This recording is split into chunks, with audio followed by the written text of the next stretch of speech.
Atenção! Começa agora uma teleaula de Geografia do Ensino Médio. Você vai assistir a teleaula de número 6. Bons estudos!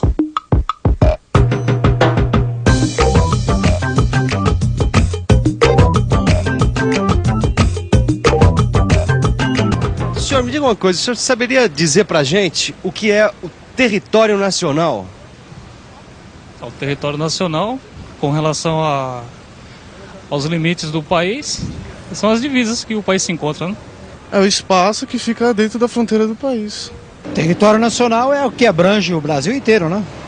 É muito comum ouvir na televisão que um determinado evento vai ser transmitido para todo o território nacional. Você já viu em outras aulas que o território nacional brasileiro é o espaço que todos nós, que moramos dentro das fronteiras do Brasil, dividimos. Também já sabe que o nosso território abrange regiões diversificadas geográfica e culturalmente.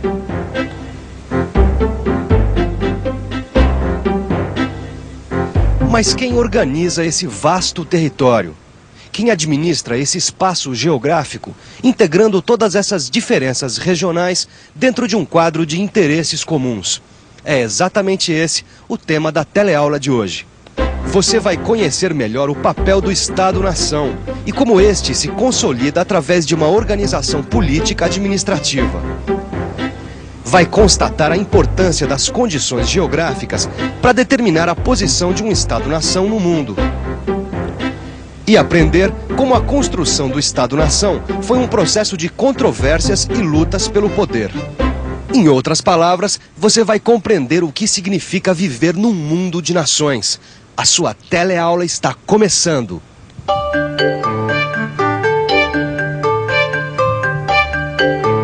A palavra Estado tem muitos significados, mas hoje nós vamos entender essa palavra num sentido geográfico mais amplo. Veja esta outra definição do dicionário para Estado. O Estado pode ser entendido como uma nação politicamente organizada. A palavra Estado não se refere somente a uma certa região dentro de um país, mas aos limites do próprio país. Estamos falando do Estado-nação, que administra aquilo que você conhece como sendo o território nacional. Ô Gil, fala. Uma coisa eu não entendo. Quem é que organiza politicamente um Estado? Quer dizer, são os presidentes, os políticos? Quem que organiza? Peraí, Vicente, você está esquecendo de uma coisa. Um Estado, para ser um Estado de direito, precisa ter uma Constituição. Ah, tá certo, a Constituição. Ô Vicente, você sabia que outro dia eu estava lendo a introdução da Constituição brasileira? Ah, é mesmo? E o que diz lá? Olha, é melhor a gente reler para poder entender melhor o que é o Estado. Deixa eu ver aqui. Tá aqui, ó. Introdução. Ah, achei. Ó. Nós, os representantes do povo brasileiro, reunidos em Assembleia Nacional Constituinte para instituir um Estado democrático, destinado a assegurar o exercício dos direitos sociais e individuais, a liberdade, a segurança, o bem-estar, o desenvolvimento, a igualdade e a justiça como valores supremos de uma sociedade fraterna, pluralista e sem preconceitos.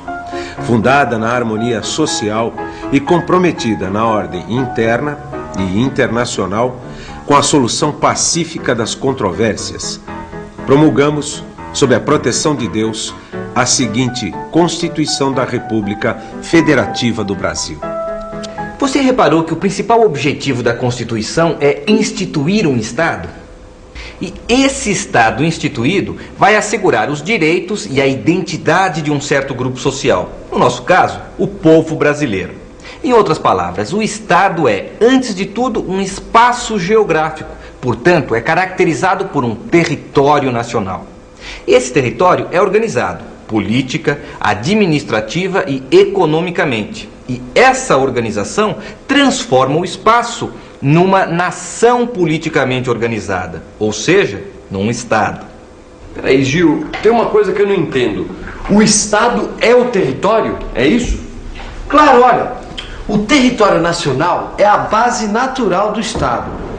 Não existe Estado sem território, por menor que ele seja, entendeu? Quando o espaço é organizado politicamente, quer dizer, quando todo mundo que mora nesse espaço, que habita o seu território, depende das mesmas leis e das mesmas regulamentações, então esse espaço passa a ser um Estado. É isso, né? É claro, Vicente, olha. Aqui tem uma outra definição do que é Estado, olha. O Estado é uma entidade que tem seu próprio governo e administração. O Estado é uma nação politicamente organizada com o seu território nacional definido. Tá certo. Agora eu entendi o que é Estado. Mas eu estava dando uma olhada nesse mapa mundi, olha. Olha a quantidade de estados que existem no planeta. Será que foi sempre assim, hein? Será que sempre existiu tanto país no mundo? Ô Vicente, você sabe que eu queria entender mais sobre essa história? E você, não queria?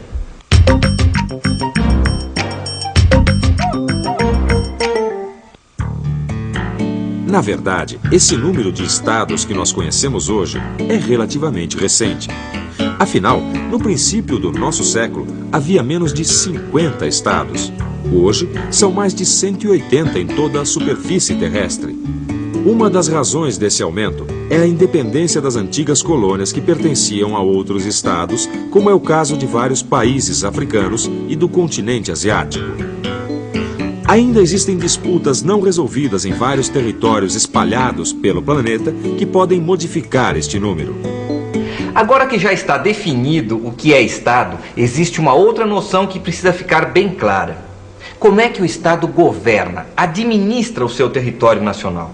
Na verdade, o governo e a administração do Estado se realizam através do que a gente chama de aparelho de Estado. Aparelho de Estado é um organismo com diversos graus de hierarquias e responsabilidades. Ele é composto do chefe de governo, que nos países presidencialistas é, em geral, o presidente. Juntamente com o presidente, existem os diversos ministérios que se encarregarão da justiça, da educação, da economia, da segurança, da cultura, da agricultura, cada um com uma responsabilidade específica. E para melhor governar o seu território, o Estado Federativo é subdividido administrativamente em várias unidades políticas menores, cada qual com seu governo próprio. E estes estados, por sua vez, também são divididos em municípios, com suas prefeituras. É claro que essas administrações variam nas diversas nações, porque os estados-nações do mundo são muito desiguais. Mas esse trabalho de carteiro faz a gente conhecer cada país, né? Imagina que outro dia eu recebi uma carta e fui entregar essa carta que veio de um país chamado Brunei. Como é que é? Brunei, Pedrão? Esse aí eu nunca tinha ouvido falar, não. Nem eu. Mas aí eu fiquei cismado e fui pesquisar. É um país que tem aproximadamente 260 mil habitantes. Ele fica na costa de Bornéu e o seu território é de 5.000 km². É um sultanato. Como é que é aí? Sultanato? Isso aí tá parecendo coisa de conto de fada. Mas que loucura que é esse mundão, né? Por outro lado, tem a China, com aquele imenso dano de território e 1 bilhão e 300 milhões de habitantes. É brincadeira? Será que essa diferença de superfície interfere no destino dos países? Ah, eu acho que sim, né? É claro que sim. A diferença entre as nações é resultado direto das condições geográficas e históricas. E não apenas das diferenças entre as superfícies, mas também de vários outros fatores. Os recursos naturais, o efetivo da população, o poderio do seu aparato de Estado, a importância da sua atividade econômica, seja industrial ou baseada nos recursos do próprio solo. Um outro fator muito importante para o poderio de um determinado estado é o seu produto nacional. Para você ter uma ideia dessa importância, é só lembrar o que aconteceu com os países árabes e o seu principal produto, o petróleo.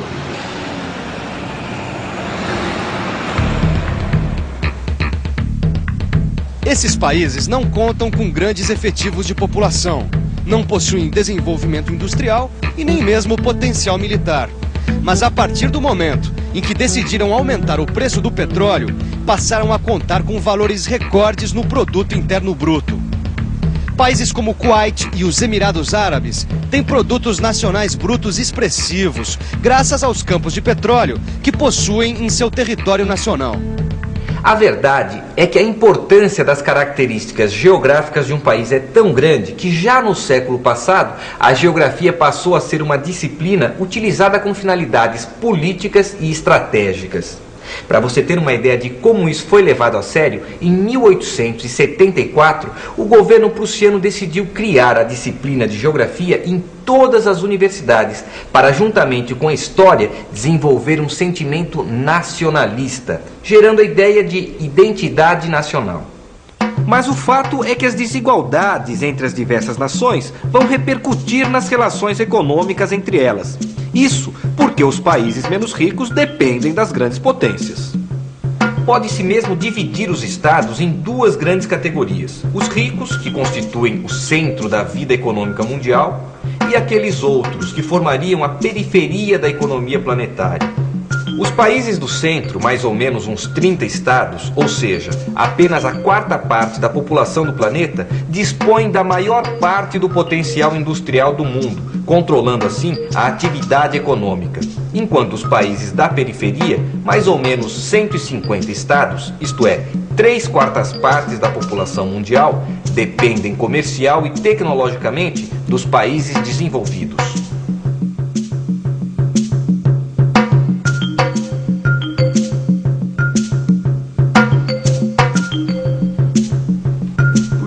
Coisa, hein, Gil? Quer dizer que só a quarta parte dos estados pertence a esse centro econômico. Pois é, Vicente, olha, com esse papo todo aí de globalização, as forças econômicas estão se agrupando, entendeu? Como assim?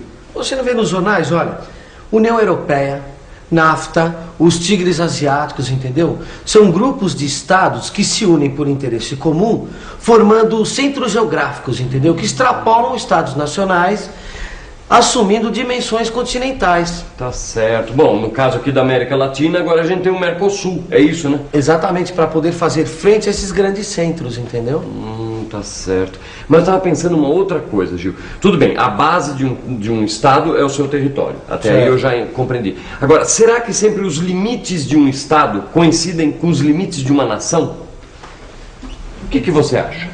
Pode parecer estranho falar assim, mas muitas vezes os limites de um estado não coincidem com os limites de uma nação.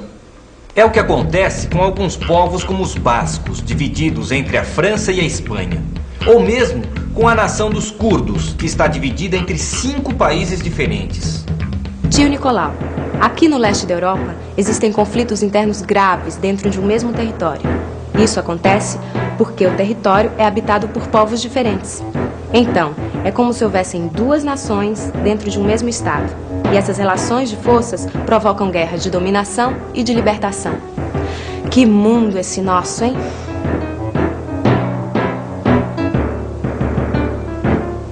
É, Gil, mas não é fácil viver num mundo com tantas nações, né?